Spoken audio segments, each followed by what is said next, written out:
The first photograph is a general view of Assisi. Assisi, birthplace and now shrine of one of the Church's best known and admired saints, Francesco Bernardone, known to the world as Francis of Assisi, and the only saint in the Christian calendar to have been canonized under his nickname. It was his father who called him Franceschino. No one viewpoint can successfully reveal the truth about this will-o'-the-wisp character who manages to be knight, poet, preacher, mystic, lover of God and humanity, with a deep affinity with the whole of the created universe. The reality of his life is often submerged in a sea of myth and legend. His well-known love for animals, birds, etc., veils him in sentimentality. He was born into an upper-middle-class family, his father being a wealthy cloth merchant and his mother a Frenchwoman from Montpellier in the Languedoc region of France. If his father, Pietro Bernardone, was, as has been suggested by more than one writer, a social climber, then we can only imagine the disappointment of this man when his son rejected all to become a total follower of Christ. His rejection was the outcome of a long process which began when Francis set out for Puglia to win his spurs. Near Spoleto, Francis developed an illness which caused high fevers and delirium, leading to a spiritual experience which some biographers have likened to that of St. Paul on the road to Damascus. Arnaldo Fortini writes of this event. Suddenly, in a great flash that illuminated his soul, Francis understood who it was who spoke to him. In an instant, much of the old Francis burned away. The turmoil of his ambitious dreams, his greed for marvelous victories, his mania for military glory, his need to be first, his daydreaming about unknown roads and unexpected encounters. A mortal soul had been caught up in an experience of the divine that sublimated worldly traits into an overwhelming desire to offer himself to God. Thomas of Celano, Francis's first biographer, used St. Paul's own words.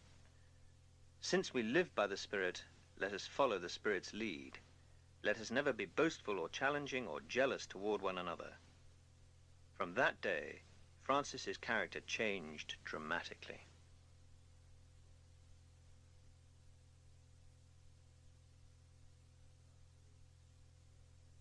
The second photograph is the interior at San Damiano. Francis became more solitary, searching out quiet places where he could pray.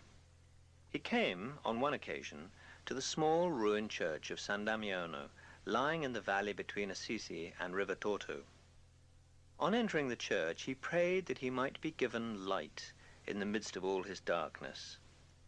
It is possible that Francis may have prayed in this way on numerous occasions in many different places. On this occasion, the response came in the calling of his name, Francis, seemingly from the figure on the Romanesque crucifix above him. This was followed by the charge, "Go and repair my house," which, as you see, is falling into ruin. Francis' typically spontaneous reaction was to rush home to his father's store, help himself to a bolt of the most expensive cloth there, sell it, and then return to give the money to the old priest at San Damiano. He also offered himself to help in the actual work of reconstruction. Not in his wildest dreams could Francis have anticipated that this attempt to obey God's charge, literally, would in fact be a prophetic gesture. San Damiano was to be the springboard which would provide the impetus for a spiritual and religious revival. It would not only spread through the known world, including China and Japan by the end of the 13th century, it would do so at a speed equaled only by the spread of the gospel and the primitive church in the 1st century AD. The commitment made by Francis would later be regularized by the Pope, who validated Francis' simple rule, composed, as it was, of texts from the Gospels. As he was joined by others, the commitment was expressed in the making of the 3 religious vows of poverty, chastity, and obedience. These same vows are still made by the brothers and sisters of the first and second orders of the Franciscan movement. They are undertaken after a period of postulancy and novitiate, and are ratified at some point with total life commitment. The third order, the tertiaries, interpret these vows rather more in terms of 1. Simplicity of lifestyle, 2. chastity rather than celibacy, since many tertiaries are married, and 3, obedience to a rule personally designed for the individual. This rule is composed with the help of a guardian or director taking into consideration the demands of family, work, etc. The rules are reviewed and the vows renewed at regular intervals.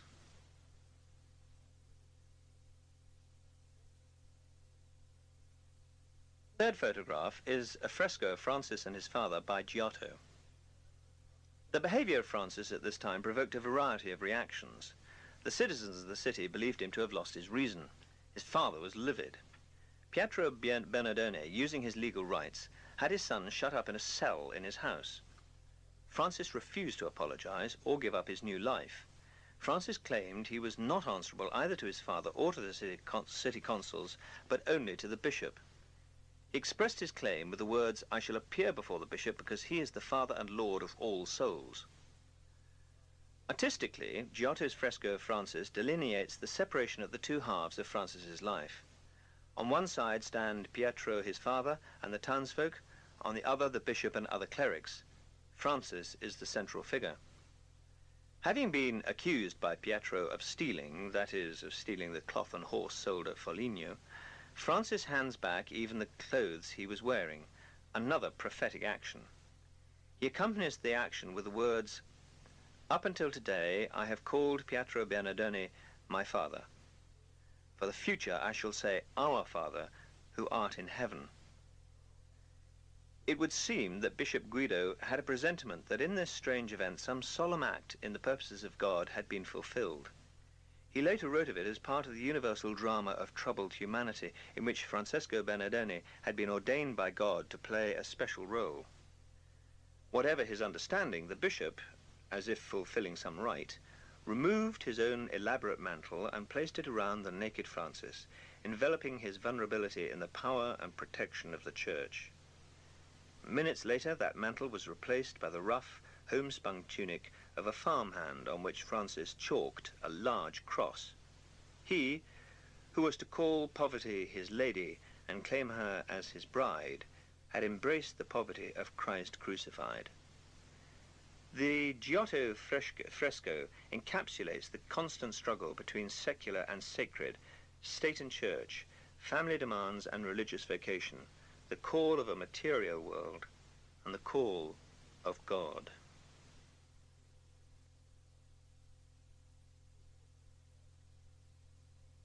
The fourth photograph is of River Torto. In 1208, having renounced his father and consecrated himself to the rebuilding of churches, Francis based himself at River Torto. He gathered around him the first group of followers. These shared his life of poverty in a mixture of prayer, work in the fields, and caring for the local lepers whose wounds the brothers bathed in the river.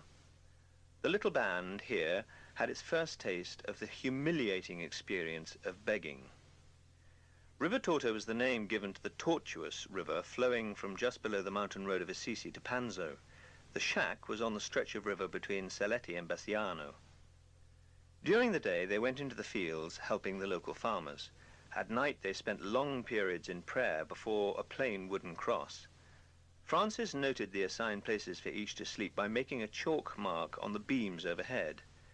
This was a happy time for them. They owned nothing at this point, not even in common, and their day-to-day living depended entirely upon the work of their own hands and the charity of the local people, as these gradually accepted them. This was not only the practical beginnings of community life, but also a learning of mutual regard, of sharing at all levels, of interdependence upon one another, and a collective dependence upon God. The caring for the lepers laid the foundation for the major compassionate concern which runs through all Franciscan pastoral care. Today, this concern centers itself mainly on those who have been marginalized by society, the homeless, the vagrant, the wayfarer, the drug addict, the alcoholic, etc. Francis, who had feared and shunned lepers in his early life, immersed himself in this work after a dramatic personal experience of meeting a leper in the middle of a narrow road and finding himself fixed by the man's acute and penetrating gaze. Slowly, Francis dismounted, went to the man, took his hand, pressed it, carried it to his lips. Suddenly, As he kissed the lacerated flesh of the creature who was the most abject, the most hated, the most scorned of all human beings, he was flooded with a wave of emotion. As the leper withdrew his hand, Francis raised his head to look at him again. He was no longer there. Bonaventura says that the leper was Christ himself.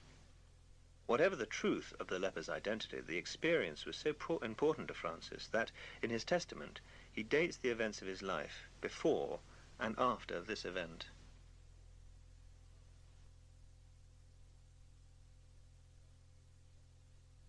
The fifth photograph is of the Porciuncula at Santa Maria degli Angeli. There was no shortage of persons to make fun of the little band of madmen at River Torto. This attitude, often stemming from an inability to understand, is perfectly expressed in the story of a peasant farmer who one day drove his donkey into the holy hovel, interrupting the brothers' prayers by shouting, "Go on, in there, you'll find it a good place." Francis simply reacted by saying to his companions, "I know, my brothers, that God has not called us to prepare a shelter for asses, but to pray and to show men the life of salvation." And they went out and abandoned that place forever. It was the Benedictine monks of Subasio who came to the rescue, offering the brothers the poorest, smallest church under the abbey's jurisdiction. This was St. Mary of the Porciuncula. Later, when Francis and his community were established, back into usage came the dedication of St. Mary of the Angels. They did not wish to own even this tiny, derelict, unused church in the woods below Assisi, in case they should compromise their rule of poverty. So the building was retained by the abbey. Francis was to pay a rental of lake fish every year on the feast of St. Benedict. He was to receive in return, as a gracious gesture from the monks, a jar of oil. The brethren then built small huts of wattle and daub around Santa Maria. Thus came into being the first friary, built specifically for their use. In the church, Francis frequently prayed all night. Sometimes he had meetings with St. Clare. It was here that brothers came to renew their dedication to God before setting out on mission, and then offered Eucharist in thanksgiving for their safety on return. It is also where Francis was carried and placed on the ground outside to die in October 1226. Undoubtedly, it was the regular Eucharistic worship of this first settled community that built up Francis's devotion to the Blessed Sacrament, and which has placed the concept of the Eucharistic presence of Christ so firmly at the center of Franciscan spirituality. Francis held and shared with the brothers a vital faith in the constant presence of the living Lord. His service to, and imitation of, and love for the Lord was characterized by this faith. The living presence was one he felt and encountered not only in the liturgical action or the sacrament in reservation, but in the whole of creation. Francis regarded the Eucharist not as one devotion among many, but as the center around which all devotion revolved, and from which the Christian life itself evolved day after day.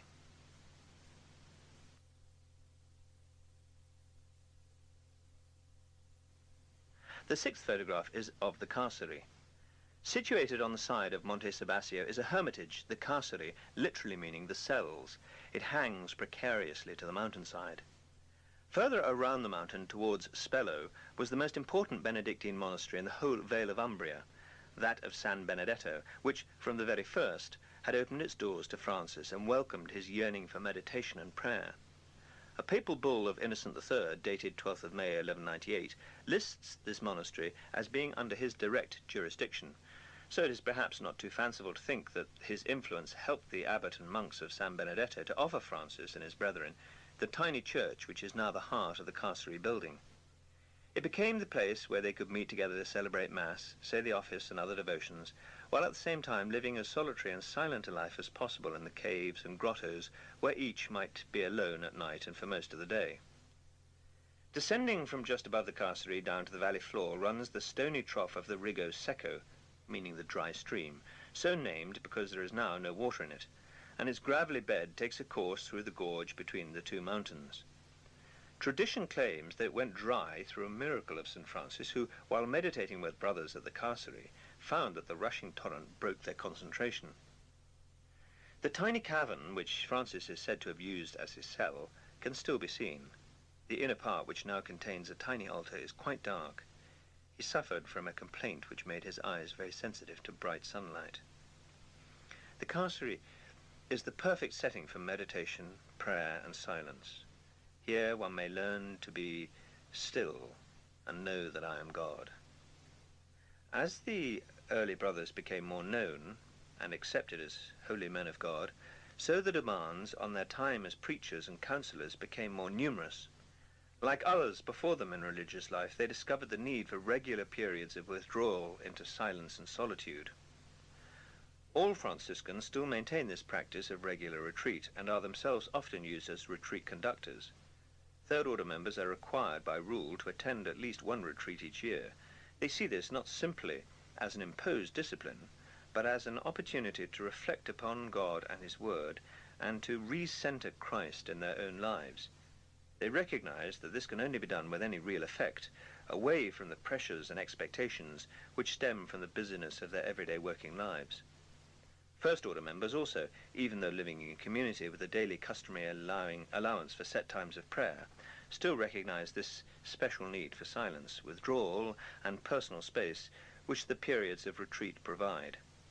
Only in this way can the freshness of one's personal prayer life be maintained and the awareness of God's unfailing presence be renewed. The seventh photograph is of Cannara, which is where the Third Order began. The one fact concerning Francis of Assisi, of which many people are aware, is that he had an extraordinary relationship with birds. There are few, even among modern tertiaries, who know that the beginning of the Third Order is closely connected with an event involving swallows. Francis preached in the piazza at Cannara, a small village in the Diocese of Assisi, not far from Santa Maria degli Angeli, and about 8 miles from Bevagna, where the very famous Sermon to the Birds, immortalized by Giotto and many other artists, is said to have taken place. Not easy to get at in Francis's day, Cannara lay between a swamp and a wooded hill, rather like a fortified island. In the winter it was bleak and cold and constantly troubled by wolves. The conditions of life made the hard-working inhabitants somewhat unfriendly, and they have been described in old records as being sullen, dour, and troublesome. The event is described by Fortini as having taken place on a sunny day in late spring. Francis, having recently been advised by St. Clare and Brother Sylvester to continue his active ministry, decided to start from Cannara. Having set out with the brothers Matteo and Angelo as companions, he arrived at the Cannara Bridge just before noon. As word spread of his arrival, local people gathered in the piazza. Francis's words seemed to charm them all, and their response gave even more impetus to his declarations about the love of God. But swallows, flying back and forth across the river, calling out to one another, broke Francis's train of thought, so that in the middle of his sermon he broke off and said to them, "My sisters, it is my turn to speak now. You have said enough already. Listen to God's word and be quiet until the sermon is over." Swallows stopped flying and ranked up alongside the housetops, cornices, ledges, and every other spot possible to listen attentively. The miracle prompted a second one. The townspeople, filled with wonder by what they had just seen and heard, responded by all wanting to follow Francis and join his community. Both men and women were ready to leave everything and join the saint. Francis himself was stunned. It is claimed he said to them, "Do not be in a hurry and do not leave your homes. I will arrange what you should do for the salvation of your souls." In so doing, Francis conceived the idea of the Franciscan Third Order. It was several years before that promise made in Cannara was to be fulfilled. In the spring of 1221, when passing through Poggibonsi, a small town between Siena and Florence, Francis met the merchant Lucchesio and his wife Buonadonna. These two asked Francis to receive them as disciples of poverty, but without forcing them to join separate orders because of their love for one another. Francis did this, and the Third Order was officially born. He wrote a rule for its members. It had great influence upon the life of the period. Fortini writes, "Among other things, the rule prohibited members from bearing arms, from hatred, and from taking any solemn oath except in those circumstances allowed by the Church. These basic precepts can bring peace and justice. They have the power not only to destroy war, but also tyranny, through the destruction of oaths and of fealty on which the power to rule, however unjustly, is built. The most important fact about the Third Order is that it demonstrates that the gospel life can successfully be lived in any condition or time of life. It is a call heard by men and women, married and celibate, ordained and lay, to return to the apostolic age of the Church in their own life and setting. For this reason, Franciscans do not claim to be something special in the Church, but to mean something special. Teachers, office workers, scientists, parish priests, nurses, actors, mothers can not only look to the Franciscans for a model of gospel life within the present moment, but can themselves become a part of it all as they answer that call when heard within themselves. To fulfill the Franciscan aim to help rebuild the Church, members of the Third Order are very important in their special role. It is by penetrating all of society in ways and in numbers that the other two orders are not able to do.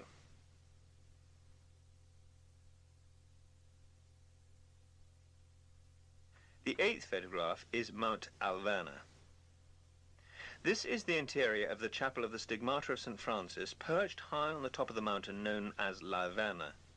It can be a forbidding place at any other time than summer, surmounted as it is by an immense cliff, rising vertically, and cut off from the rest of the mountain on all sides. This cliff is split by a ravine which slices it in two and then runs on down to the valley below. Dante Alighieri, a member of the Third Order, described it as a harsh crag, and St. Teresa of Avila as the great castle of the soul. An apt name, since it was here that Francis fought terrible battles within himself.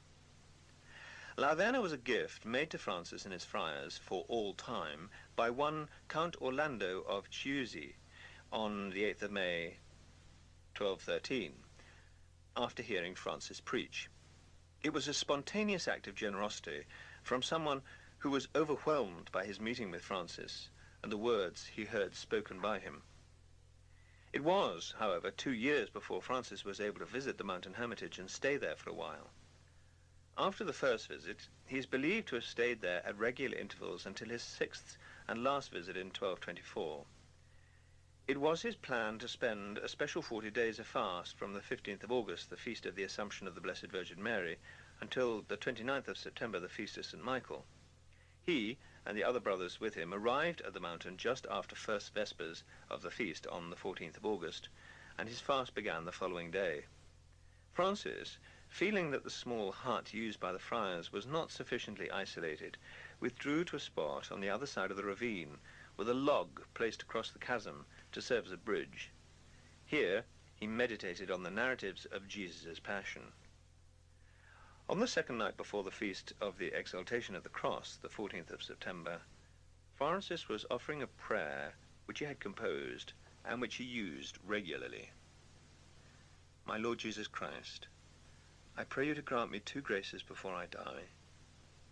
The first is that during my life I may feel in my soul and in my body, as much as possible, that pain that you, dear Jesus, sustained in the hour of your most bitter passion.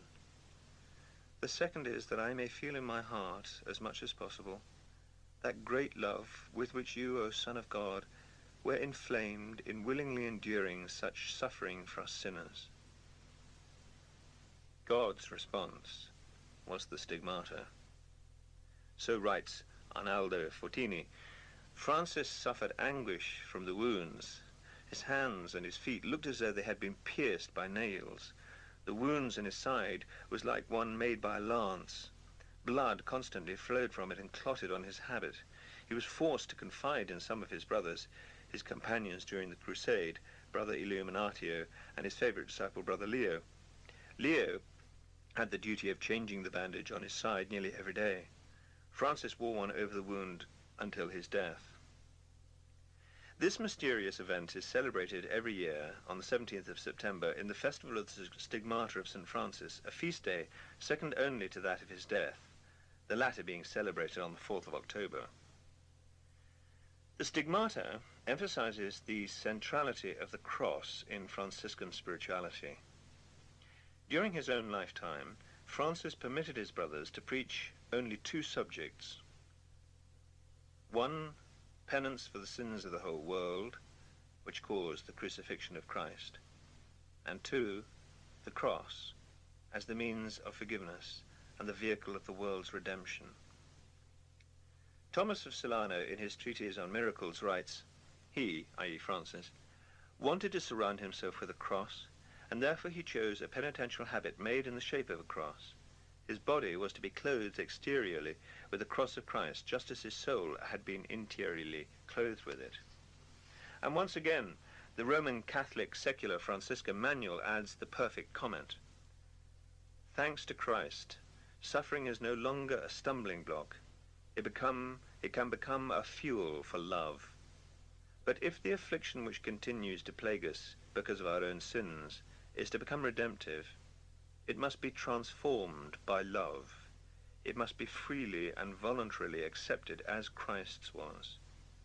By this freely accepted share in Christ's cross, Francis collaborated intimately in our Lord's work of saving the world.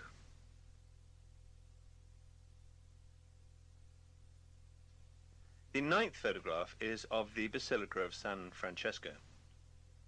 One of the great surprises for many pilgrims and tourists who come to Assisi is the ornate splendor of the basilica dedicated to our saint. Is it not at odds with Franciscan poverty?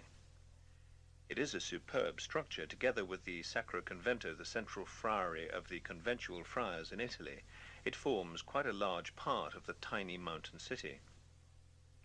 But the visitor, having once viewed it from a distance, should come to it after the other significant shrines and hermitages of the area.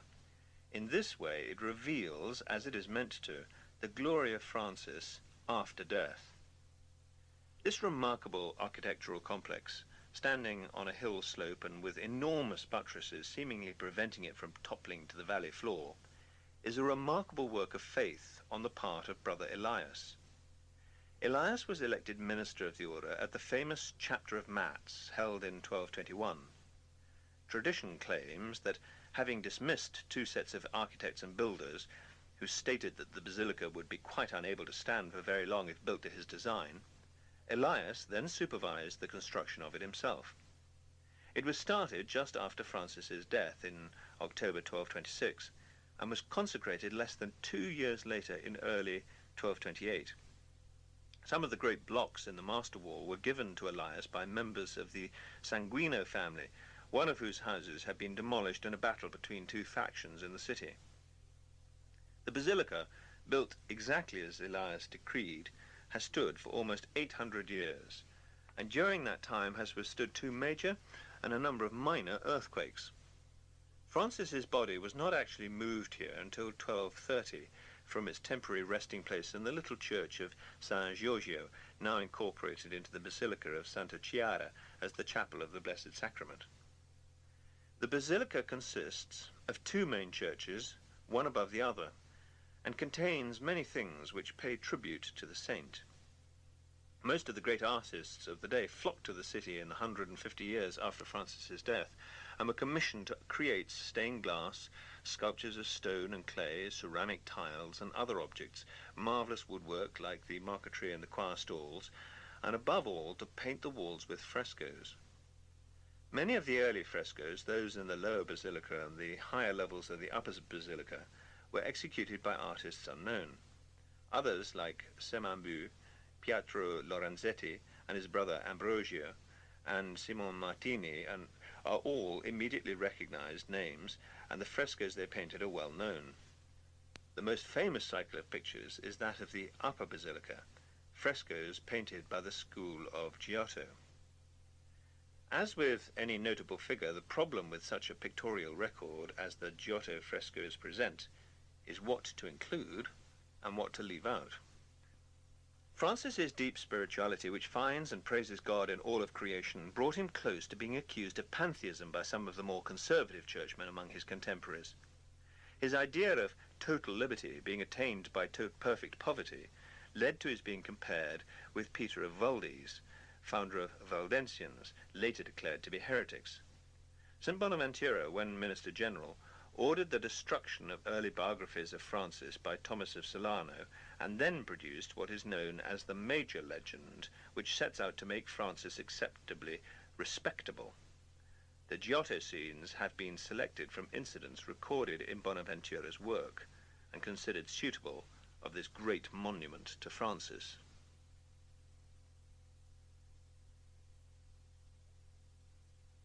The 10th photograph is of the tomb of St. Francis. In 1230, with great ceremony and confusion, the body of St. Francis was moved from the tiny church of San Giorgio, where it had rested since his death 4 years before. Its new destination was the carefully prepared tomb in a tiny vault-like passage beneath the high altar of the lower Basilica of St Francesco. His remains were placed in a metal box within a wooden coffin, both of which were then encased in a stone sarcophagus bound with iron bars. The reason for these security measures were sound ones. During the medieval period of hostilities between the communes and city-states, it was customary to steal even the bodies of venerated saints from a conquered city. There were at least 2 attempts by Perugians to steal Francis's body, and in 1442, Pope Eugenio IV ordered the tomb to be sealed off and paved over. From that time, rumours persisted that the saint's remains had been transported elsewhere, note of the exact location having been lost. In 1918, it was decided to reopen the vault.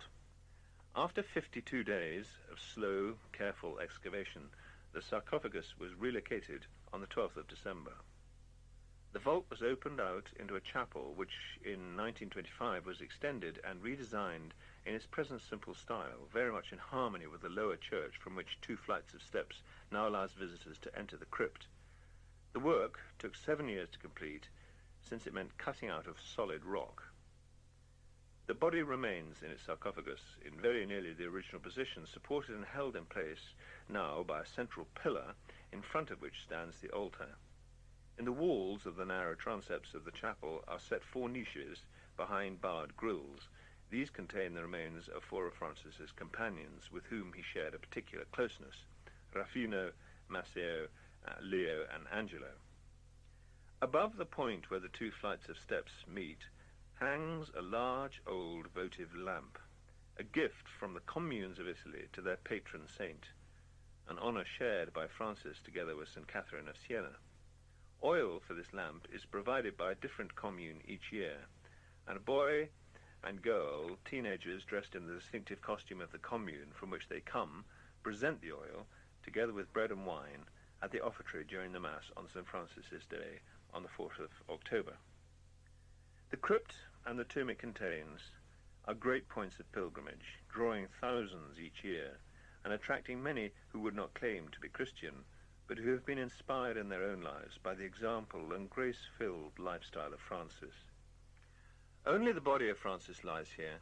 His spirit is very alive in the modern world, especially in his 3 orders, whose members try to bring the 3 Franciscan characteristics of humility, love, and joy to all that they do in service to God and through his world and humanity.